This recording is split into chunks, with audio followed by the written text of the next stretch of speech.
Hey, what's going on, guys? Season 27 is right around the corner, and today we're going to go over the leveling process for Witch Doctor, starting from the beginning and going to level 70. I'm going to play a 63-minute run that I did, and I'll be jumping in with voiceover during key parts of the run. When the season starts, the very first thing, of course, is to create a seasonal character.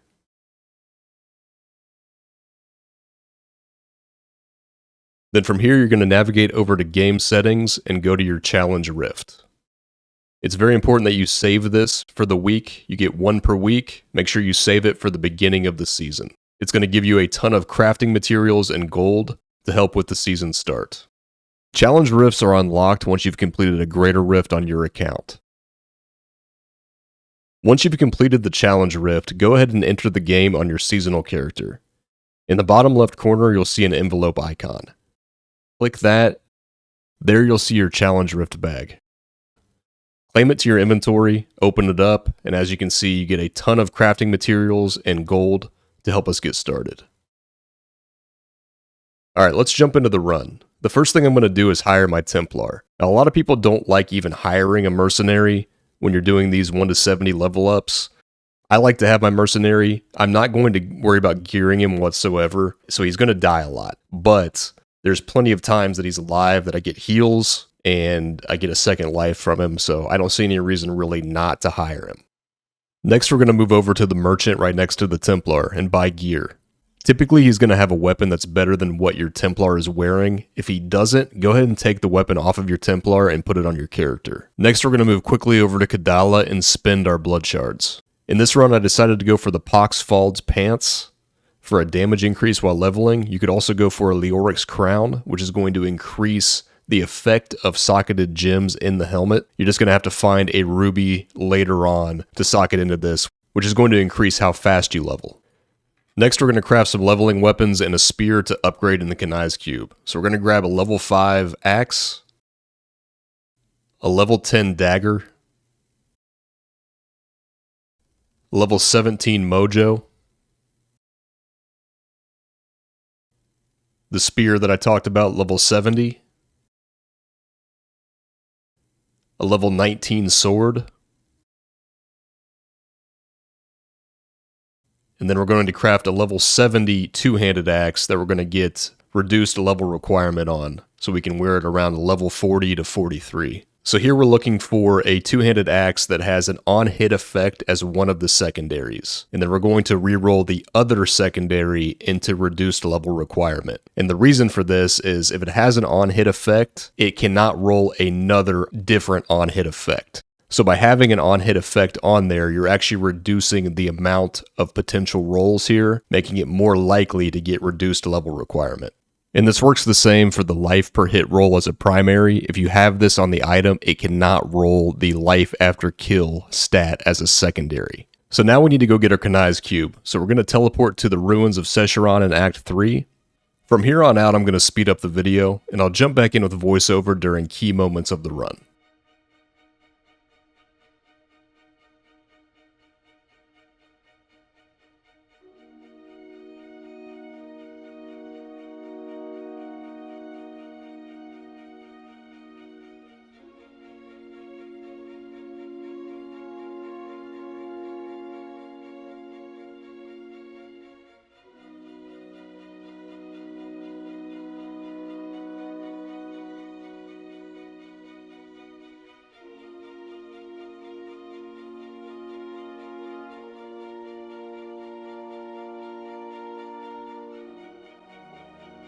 At level 3, switch Poison Dart to Corpse Spiders. You're going to use Corpse Spiders for the rest of the run. Corpse Spiders is extremely good for chaining mobs together, and the majority of the leveling that we're going to do here is with the Massacre bonus.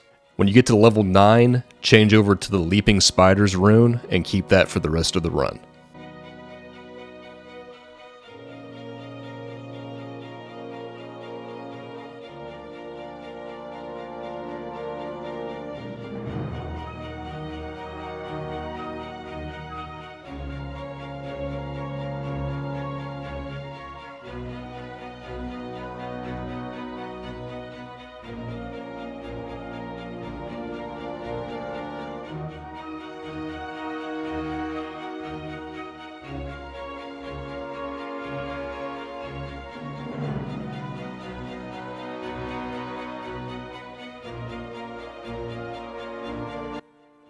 So now that we have the Kanai's Cube, we're going to upgrade that rare level 70 spear that we made earlier with the third recipe in the cube. And that's going to give us the Scrimshaw. Now currently, the Scrimshaw is the only spear that you can get from doing this. My understanding though is that more than likely in Season 27, the Empyrean Messenger is going to be re-added into the loot pool. If this is the case, then we're looking at a 50% chance to get the Scrimshaw.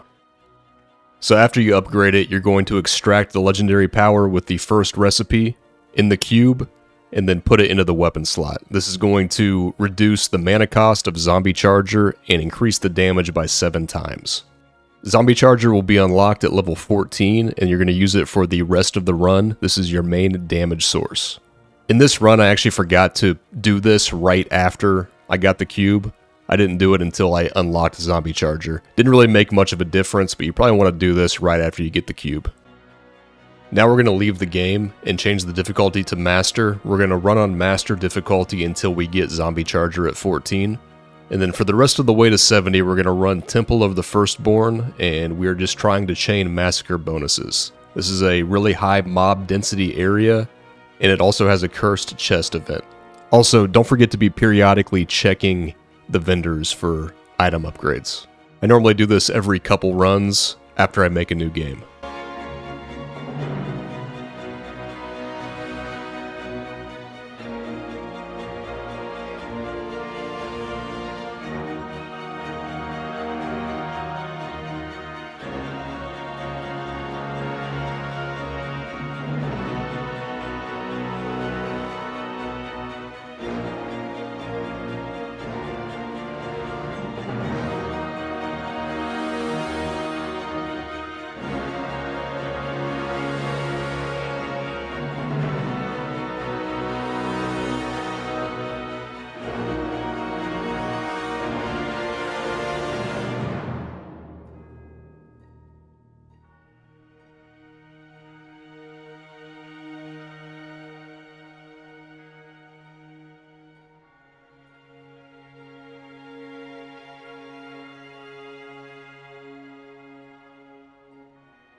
Alright, now that we have Zombie Charger unlocked, we're going to go ahead and port back to town and make a new game and change the difficulty to Torment 3. I'm also going to swap out Grasp of the Dead for Haunt and Zombie Dogs for Horrify. I'm not a big fan of pets for this kind of leveling. Sometimes when you're trying to kite mobs around the map, they kind of get in the way and stop the mobs from following you. And they also only keep your massacre going when they kill an enemy, not when they attack something. Horrify instead is really good for crowd control and staying alive, and eventually you're either going to run the Stalker rune for more movement speed, or the Frightening Aspect rune for more armor. We're going to keep Soul Harvest and eventually run the Languish rune for more armor, and then eventually we're going to run the first rune on Haunt, Consuming Spirit, which is going to give you life per second. At level 16, we're going to run Spirit Walk for our 6th ability, and the Jaunt rune we're going to stick with for the remainder of the run. We also get our first passive here, and we're going to run Jungle Fortitude to reduce damage taken by 15%.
At level 20, we'll get our second passive. We're going to run Bad Medicine. This reads when you deal poison damage to an enemy, its damage is reduced by 25% for 5 seconds. We're going to be running a poison zombie charger for the entire run, and our corpse spiders, leaping spiders, will also be poison.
At level 27, we get Zombie Charger Undeath. This reads, if the Zombie Charger kills any enemies, it will reanimate and charge nearby enemies for 480% weapon damage as poison. This effect can repeat up to 2 times. We're going to run this until level 54 when we get Zombie Bears.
At level 30, we'll get our third passive. We're going to run Spirit Vessel for a second life.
as soon as you're able to equip your level 70 weapon.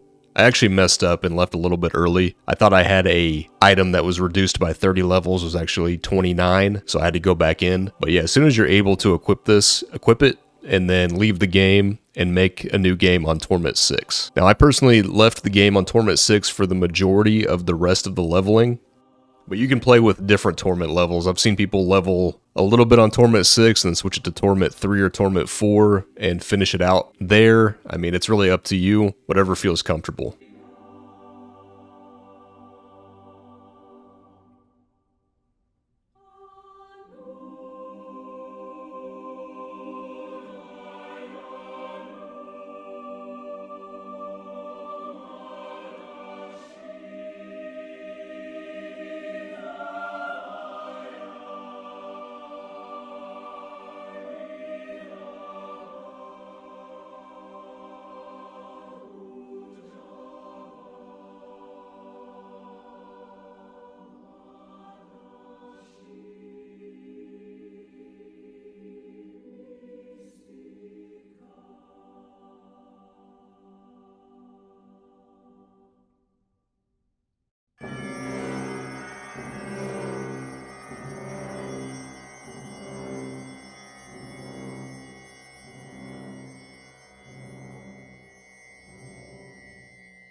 Don't be afraid to craft gear as well if you have the materials for it. I personally like crafting at level 50 and level 60.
Alright, a few changes for the last little bit of leveling. So as soon as you can, swap out Jungle Fortitude for Grave Injustice.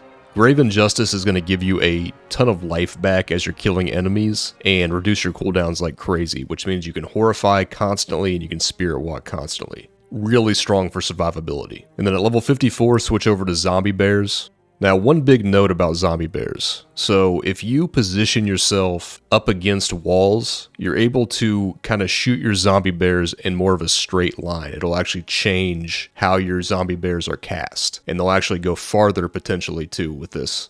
So that's really important to note as you're trying to level up the last little bit with zombie bears. That is going to help you, especially if you run into elites or champs, to really be able to nuke them down quick. If it seems kind of difficult to use zombie bears for this kind of leveling scenario, you don't necessarily have to. You could just keep the Undeath rune and just run that up all the way to level 70. It's still going to be good, but you're not going to get the same damage potential with zombie bears. It's just a little bit more difficult to run. I've ran a lot of zombie bears over the years. I enjoy the ability a lot, but it is one of the stranger abilities in how it functions.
That's going to wrap it up, guys. Thanks for watching, and I'll see you next time.